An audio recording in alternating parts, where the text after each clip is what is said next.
I love you Prabhas. I love you Prabhas. ఒకవేళ ప్రభాస్ పెళ్ళైపోతే మీ feeling ఏంటండి? అతన్ని ఇష్టపడతాం. ఫీలింగ్ అంటే కొద్దిగా హట్ అవుతాం కదా. మీరు ప్రభాస్లో ఏం చూసారు? హైట్. దేవుడిచ్చింది అందం అది. ఇప్పుడు ప్రజెంట్ ఇండస్ట్రీలో ఎవరెవరితో చేశారు? రామ్ చరణ్, సాయి ధరమ్ తేజ్. ప్రభాస్తో చేస్తే అదృష్టం మీకు వస్తే మీ పరిస్థితి ఏంటి? ఒట్టేసి ఒక మాట వేయకుండా ఒక మాట. మీ పేరు? నా పేరు భవాని. ఓకే, ఏం చేస్తుంటారు? ఏం చేయమండి. ప్రభాస్ సలార్ రిలీజ్ అయింది కదా, ఎలా అనిపిస్తుంది? ఎలా అనుకుంటారండి ప్రజలు? ఎలా రావాలనుకుంటారు అలా వస్తుంది. అదే రిలీజ్ అయ్యింది కదా, మీ ఫీలింగ్ ఏంటి ఒక అభిమానిగా? ఫీలింగ్ అంటూ ఏముంటుంది? ఏదైనా సినిమా రావాలని కోరుకుంటే ప్రభాస్తే రావాలని కోరుకుంటాం. ఇప్పుడు మీకు ప్రభాస్ అంటే ఇష్టమా? చాలా ఇష్టం. చాలా ఇష్టం. ఎందుకు? ఏంటంటే ప్రతి ఒక్కరికి ఒక్కలంటూ ఇష్టం ఉంటుంది కదా, అలాగే అంటే ఇప్పుడు ఏ మనిషినైనా కానీ ఇష్టపడ్డా ఉంటే క్వాలిటీ అనేది చూస్తారు కదా. మీరు ప్రభాస్లో ఏం చూసారు? హైట్. అంటే మీరు షార్ట్గా ఉన్నారని ప్రభాస్ని హైట్ గురించి వస్తున్నారా? అంటే ఇప్పుడు ప్రభాస్ అంత అందంగా ఉండడానికి కారణం ఏంటంటారు? కారణాలు ఏముండవు కానీ దేవుడిచ్చింది అందం అది. ఆయన తెచ్చుకున్నది కాదు, మళ్ళీ పెట్టుకున్నది కాదు.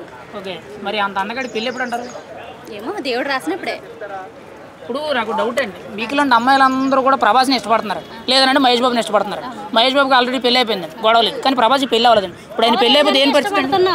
అవ్వలేదు కనుక ఇష్టపడుతున్నావు, అయితే ఇష్టపడం కదా. ఒకవేళ ప్రభాస్ పెళ్ళి అయిపోతే మీ ఫీలింగ్ ఏంటండి? అతన్ని ఇష్టపడతాం. ఫీలింగ్ అంటే కొద్దిగా హట్ అవుతాం కదా. మరి ఇంకెలా చెప్పమంటారు? అభిమానం అన్నది పెళ్లి పేరెంట్గా ఏం కాదు. అభిమానం అన్నది మనసులో ఉండాలి. అలాగని చెప్పి ఫొటోస్ పెట్టుకోవడం అవి పెట్టుకోవడం అవసరం లేదు.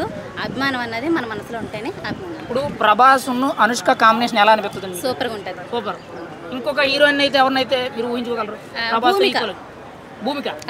ఒక్కళ్ళ మూవీలో సూపర్ ఉంటారు వాళ్ళిద్దరు. అంటే హైట్ కోసం కాదు, ఏంటంటే వాళ్ళ బాండింగ్ బాగుంటుంది. ఓకే, ఇప్పుడు ప్రభాస్ అప్కమింగ్ మూవీస్ వచ్చేటప్పటికి రాజాసాబ్ అని చెప్పి హారర్ అండ్ యాక్షన్ ఫిలిం కింద తీస్తున్నారండి. అంటే దెయ్యాలకు సంబంధించి యాక్షన్గా ఎలా ఉండబోతుంది అనుకుంటారు?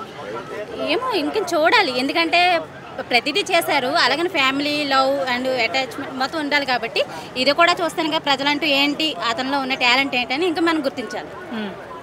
మరి ప్రభాస్ ఇంకొక సినిమా వస్తుందండి, స్పిరిట్ వస్తుంది. అది కూడా అర్జున్ రెడ్డి డైరెక్టర్ ఎవరైతే ఉన్నారో సందీప్ రెడ్డి వంగ, ఆయనతో సినిమా అని అంటే బాగా వైల్డ్గా ఉంటుందండి.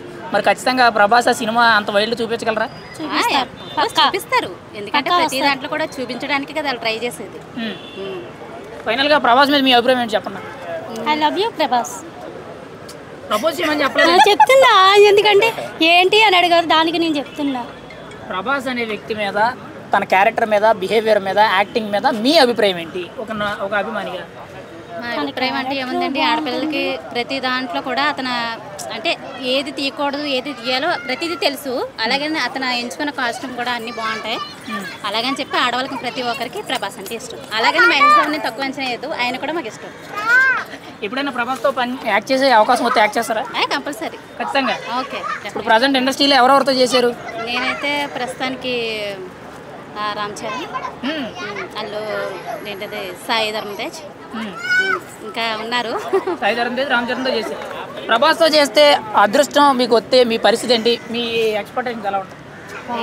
అంటే ఎగిరి కంటేలే ఇక్కడ అప్పుడు వచ్చినప్పుడు వేస్తాం కంపల్సరీ, ఖచ్చితంగా. ఓకే. మరి ప్రభాస్కి పెళ్ళి అయిపోతే మీరు ఫీల్ అవుతానంటున్నారు? ఫీల్ అవ్వం, ఎందుకంటే ప్రతి ఒక్కరికి అది కంపల్సరీ జరగాలి. అలాగని నేను పెళ్లి చేసుకోకుండా మాను, ఎవరు పెళ్లి చేసుకోకుండా మానరు. కాబట్టి ప్రతి ఒక్కరికి పెళ్ళి అంటూ ఉంటుంది. ఆయన పెళ్లి చేసుకుంటే ఫీల్ అవ్వం, ఎందుకంటే ఒక ఫ్యామిలీ అటాచ్మెంట్ అని కూడా తెలియాలి. ఓకే, ఫైనల్గా మాట ప్రభాస్ డైలాగ్ చెప్పండి నాకు. నేను చెప్పను, ఒట్టేసి ఒక మాట వేయకుండా ఒక మాట. ఎవరికి? ప్రభాస్కి.